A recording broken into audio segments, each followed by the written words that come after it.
අදත් පුංචි පාඩමක් අරන් ආවා. මේක පුංචි පාඩමක් කිව්වට මේක ගොඩාක් වැදගත් පාඩමක්. ගොඩක් ළමයි අපෙන් ඉල්ලුවා වීදුරු භාණ්ඩ අඳින්නේ කොහොමද කියලා දෙන්න කියලා. ඉතින් වීදුරු භාණ්ඩ අඳින්නේ කොහොමද කියලා දෙන්න අපි වීදුරුවක්ම තෝරගත්තා. ඉතින් මේ වීදුරුව අඳින එක ගොඩක්ම ලෙහෙසි නෑ. නමුත් මේක පුහුණු වුණොත් ගොඩක් ලෙහෙසි. අපි අද දියසායම් මාධ්‍යෙන් ඔයගොල්ලන්ට වීදුරුවක් අඳින්නේ කොහොමද කියලා දෙන්නයි හදන්නේ. ඉතින් ඒකට අපි පෙට්ටියකොත් රෙදි කෑල්ලකොත් එකතු කරගත්තේ ඕනම ද්‍රව්‍ය සම්පින්ඩනයකට පෙට්ටියක් අඳින්න එනවා. ඒ වගේම රෙදි කෑල්ලකුත් අඳින්න එනවනේ. ඒ හින්දා අපි මෙන්න මේ වගේ දේවල් එකතු කරලා ඔයාට මෙන්න මේ වගේ වටින නිර්මාණයක් කරගන්නේ කොහොමද කියලා දෙන්නයි හදන්නේ. එහෙනම් ඉතින් ඔන්න අදත් මේ පාඩම මට ඔයගොල්ලන්ට කියලා දෙන්න ආදර්ශ චිත්‍රය අඳින්නේ රසින්දු සංදීප. අපි රසින්දුටත් ස්තුතිවන්ත වෙලා අපි චිත්‍රය ලස්සනට නිර්මාණය කරලා බලමු. දැන් ඉතින් දියසායම් කරන්න පුළුවන් කොළයක් අරගෙන මෙන්න මේ විදියට අපි මේකේ පෙට්ටිය ඇඳ ගන්න. මුලින්ම අපි අඳින්නේ සිරස් රේඛා ටික. පෙට්ටියකට සිරස් රේඛා 3ක් එනවා නේද? අපිට පේන්න සිරස් රේඛා 3ක් එනවා. අපිට නොපෙනෙන පැත්තෙත් සිරස් රේඛාවක් තියෙනවා. ඉතින් මේ සිරස් රේඛා ඔක්කොම හරියට අපි ඇඳගෙන ඊට පස්සේ මේ තිරස්ව ටිකක් ආනතව ගමන් කරන රේඛා ටික ඇඳ ගන්නවා. එතකොට මේ රේඛා ඇඳ ගන්නකොට මේවායේ පර්යාවලෝක සිද්ධාන්ත හොඳට ගැළපීලා යන විදියට ඈතට ගිහිල්ලා ඒවායේ රේඛා එකතු වෙන විදිය හිතලා බලලා මේ විදියට ආනත රේඛා ඇඳ ගන්න ඕන. මේ ආනත රේඛා අඳිනකොටම අපිට ලස්සනට පෙට්ටියේ හැඩය මතුවෙලා එනවා.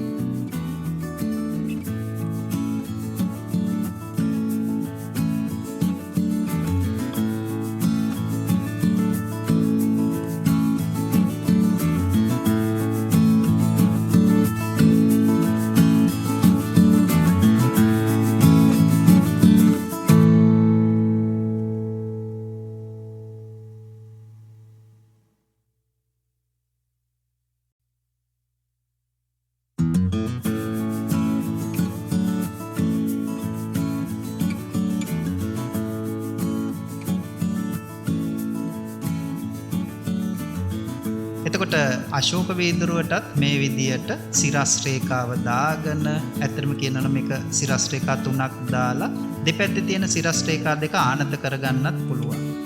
ඊට පස්සේ මේ වීදුරුවේ තියෙන වක්‍ර රේඛා මුලින්ම මේවා ඍජු රේඛා දාලා වක්‍ර කරගන්නත් පුළුවන්. වක්‍ර රේඛා ටික ඇඳගෙන ඊට පස්සේ මේ දෙක අතර මෙන්න මේ විදියට රෙදි කෑල්ල තියෙන විදිහේ රේඛා ටික දාගන්න ඕනේ.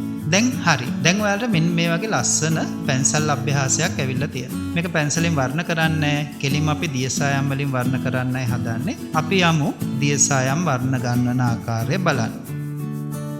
දැන් ඔන්න අපි මේ පෙට්ටිය වර්ණ ගන්නන්න නිල් පාටට හුරු වර්ණ යොදාගත්තා නේද? ඉතින් ඔයාලට මේකට නිල් පාටම යොදන්න පුළුවන්. ඊට අමතරව නිල් පාටට පොඩ්ඩක් විතර වෙන වර්ණයක් මිශ්‍ර කරලා යොදා ගන්නත් පුළුවන්. කොහොමද ඉතින් නිල් පාටේ තියෙන ප්‍රකෘති වර්ණය නොනැසෙන ආකාරයට තමයි මේක සිද්ධ කරන්න ඕනේ. ඊළඟට ඉතින් අපි රෙදි කෑල්ලට යමු නේද? රෙදි කෑල්ල කොළ පාටට හුරු වර්ණයක් තමයි තෝරගත්තේ. මේකදී ඔයාට විභාගෙදී නම් ඔයාට එන රෙදි කෑල්ලේ වර්ණයට ගැළපීලා යන එහෙම නැත්නම් එතන තියෙන භාණ්ඩ ප්‍රමාණයේ වර්ණ වලට ගැළපීලා යන විදියට තමයි වර්ණ තෝරගන්න වෙන්නේ. ඉතින් මේ වෙලාවේ අපි රෙදි කෑල්ලේ තියෙන මේ හැඩ ඉහළට නිරපු ගති නේද? වක්‍ර වෙලා ගියපුවා යටට ගිලිච්ච වගේ හැඩ ටික මෙන්න මෙහෙම දාගන්න ඕනේ. දැන් ඔන්න වීදුරුව වර්ණ කරන්න හදන්නේ. ඉතින් වීදුරුව වර්ණ කරනකොට අපි ටිකක් දුඹුරු පැහැයට හුරු වීදුරුවක් හින්දා ටිකක් ලා දුඹුරු කහ වර්ණ මිශ්‍ර කරලා මේක නිර්මාණය කරගන්න. ඉතින් මේ වීදුරුවේ පල්ලට කිට්ටුවෙන් රෙදි කෑල්ලක් තියෙන හින්දා අපිට පුළුවන් කොළ පාට පොඩ්ඩක් වීදුරුව උඩිනුත් තියාගන්න. මොකද වීදුරුවේ පොඩි විනිවිද දකින්න ගුණයකුත් තියෙනවා. වීදුරුවේ මූලික වර්ණ ටික දාගත්තම ඔයගොල්ලන්ට පුළුවන් මේ වගේ පෙට්ටියේ ඉතුරු වර්ණ ටික යොදන්න. ඉතින් මෙතනදී එළිය අඳුර ගැළපීලා යන විදියට වර්ණ කිරීම සිද්ධ කරන්න ඕනේ. එහෙම නැත්නම් ඉතින් අපිට මේකේ හොඳ ප්‍රතිඵල ලබා ගන්න බෑ.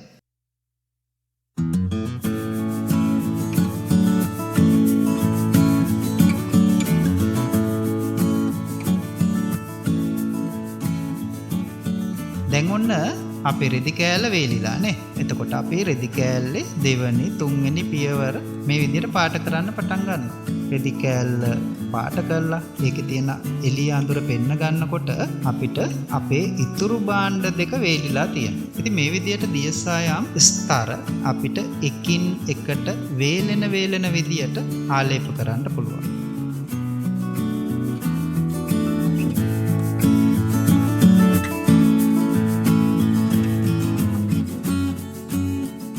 මුලදී ඔයා මේ විදිහට දියසායම් ස්තර වේලෙන විදියට ආලේප කරාට කල් යනකොට ඔයාට ගොඩක් පුරුදු වෙනකොට යටින් ආලේප කරපු ස්තරයේ තියෙන තෙත ප්‍රමාණය තියෙද්දිම නැවත දියසායම් ආලේප කරලා අමුතුම චමත්කාරයක් ගන්නත් පුළුවන්. ඉතින් ඔන්න දැන් අපි මේ රෙදි කෑල්ලට අදාළ එළිය අඳුර මේ විදියට යොදාගත්තා. දැන් මම අර කිව්ව විදියටම වීදුරුව වේලිලා නේද? එතකොට මේ වීදුරුවේ තියෙන එළිය අඳුර මේ විදියට යොදා ගන්න ඕනේ. දැන් අර ඉස්සර මිනිස්සු වතුර බීපු ඔය අශෝක වීදුරුව වල ලස්සන රටාවකුත් තියෙනවනේ. ඉතින් ඒකත් මෙන්න මේ විදියට වීදුරුවට එකතු කරගන්න පුළුවන්. දැන් වීදුරුවේ කට, එතකොට මේ වීදුරුවේ තියෙන දාර ස්වභාවය ඒවා ටික මතුවෙන්නයි මෙතනදී අපි නිර්මාණය කරගන්නේ. මොකද මේවා ඔක්කොම විනිවිද පේන මාධ්‍ය හින්දා.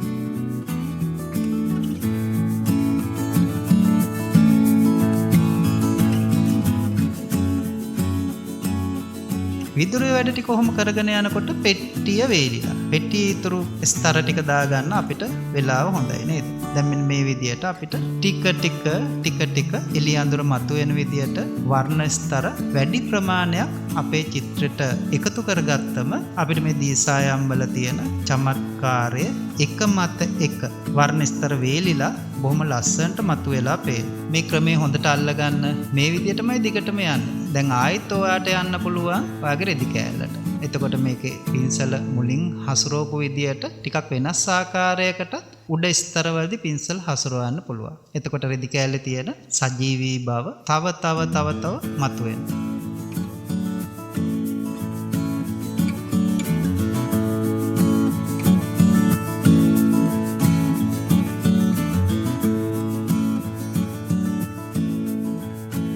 හැබැයි මේ වෙලාව වෙනකොට ඔය රෙදි කෑල්ලේ ගුලි ගහිච්ච තැන්වල ඇතුළට ගියපු තැන්වල ටිකක් තද අඳුරක් තියෙනවනේ. ඒ අඳුර හොඳින් මතු කරගන්නත් ඕන. ගොඩක් ළමයි අර අඳුරු තැන් මතු කරගන්න බයයි. එහෙම අඳුරු තැන් මතු කරගන්නකොට එයාගේ අතේ මුළු චිත්‍රෙම අඳුරු වෙනවා. සමහර වෙලාවට ගොඩක් ළමයි මේ ආලෝකය තියාගන්නත් බයයි. හැබැයි දරුවනේ ඔයාලා ඉගෙන ගන්න ඕනේ ආලෝක ලප තියෙන ස්ථානය ඒ විදියටම තියාගෙන අඳුරු පැල්ලම් තියෙන ස්ථානය ගොඩක් අඳුරු කරා. මේ දෙක සමබර වුණොත් තමයි චිත්‍රය ගොඩක් ලස්සන වෙන්නේ. දැන් වීදුරුව ටිකක් වේලිලා නේද? එහෙමනම් ඉතින් අපි වීදුරුවේ කට ඔය වගේ ධාරමය ස්වභාවය ටික මතු කර ගන්න ඕනේ. දැන් බලන්නකෝ ටිකක් ඉවසීමෙන් මේ වැඩේ කරනකොට ඔයාට පුළුවන් ගොඩක් දේවල් ඉගෙන ගන්න.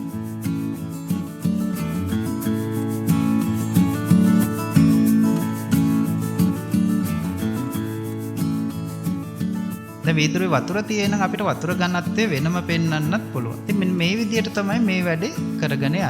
දැන් වීදුරුව ටිකක් පාට කරනකොට ආයි පෙට්ටියට එනවා. පෙට්ටියට ඇවිල්ලා අපිට පුළුවන් ටික මේ පෙට්ටියේ තියෙන අඳුරු ස්වභාවය මතු කරගන්න. එතකොට එතෙන්දී පෙට්ටිය සුදු කොළයක් අලවලනේ තියෙන්නේ. එතකොට ඒක මේ ඇලවීම් දාරත් මේ විදිහට පාට කරගන්න පුළුවන්. එතකොට ඒකෙනොත් චිත්‍රයට පොඩි අලංකාරයක් එනවා නේද? ඒකේ තියෙන එළිය අඳුර වැටිච්ච විදිය මේ මුහුණතේ තියෙන ඒකාකාරී බව බිඳින්නත් ගොඩක් වාසි වෙනවා.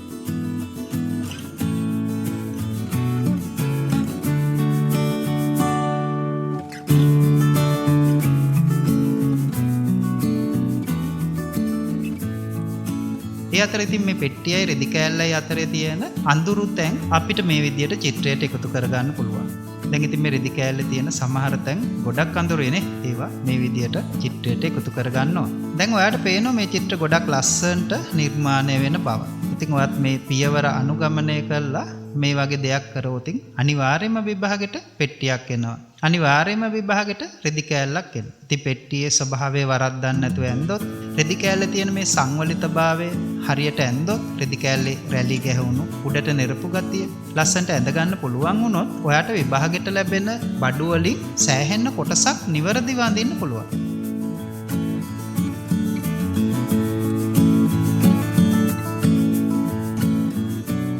ඒ වගේම හැම අවුරුද්දෙම විභාගෙට මේ බඩු භාණ්ඩ වලින් පෙට්ටියයි රෙදි කෑල්ලයි එන හින්දා ඔයාට මේක කී සැරයක් ඇන්දත් පාඩු වෙන්නේ නැහැ නේද? ඔන්න දැන් අපි වීදුරුවේ වැඩ ටිකකුත් මෙහෙම කරගන්න ඕනේ. දැන් වීදුරුවට ඔන්න කහ වර්ණය ටිකකුත් මිශ්‍ර කරගත්තා. දැන් ටික ටික වීදුරුවේ වැඩ ගොඩාක් ඉවරයි. දැන් අපිට පුළුවන් ටික ටික මේ වීදුරුවේ තියෙන ලස්සන මතු කරගෙන මේ චිත්‍රය අහවර කරන්න. ඇහැට ගොඩාක් ලස්සනට මේ චිත්‍රයේ සමබරතාවය පේන්න ගන්න. ඒ හින්දා ඔයාට පුළුවනි මේ අභ්‍යාසයෙන් ගොඩක් දේවල් ඔයාගේ ජීවිතයට එකතු කරගන්න. අනිවාර්යයෙන්ම මේකෙන් මේ පෙට්ටියයි රෙදි කෑල්ලයි ඕනම අවුරුද්දක විභාගෙට එනවා. ඒ වගේම වීදුරු භාණ්ඩත් නිතරම විභාගෙට එන හින්දා ඔයාලට මේ අභ්‍යාසය කරන එක ගොඩක් වැදගත් වෙනවා.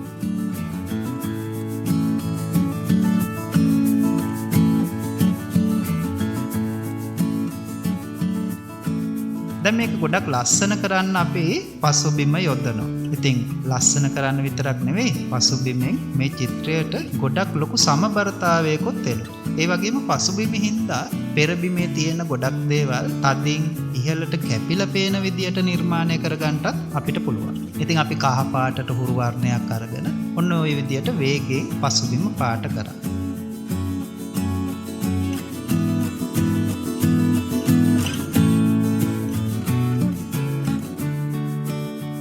එතකොට අපි ලෑල්ල පාට කරගන්නත් ඕනේනේ. දැන් කොහොමද ලෑල්ල පාට කරන්නේ? මෙන්න මේ විදියට අපි දුඹුරු පාටට හුරු වර්ණයක් අරගෙන වතුරෙන් මිශ්‍ර කරලා ගොඩක් හොඳින් ලෑල්ල පාට කරගන්න පුළුවන්.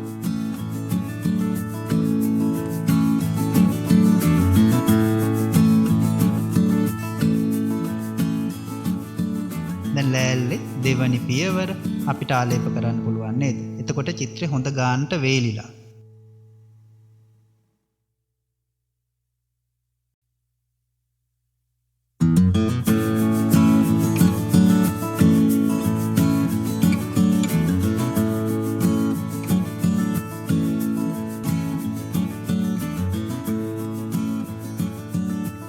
ඔයාලට හිතෙනවා නම් මේ ලෑල්ලේ පියවර වශයෙන් පාට කරනකොට පසුබිමේ පියවර මදි කියලා ඒවත් තව එකතු කරගන්න ඕන. හැමදේම හොඳින් චිත්‍රයට එකතු වෙන විදියට තමයි චිත්‍ර ගොඩක් ලස්සන වෙන්නේ.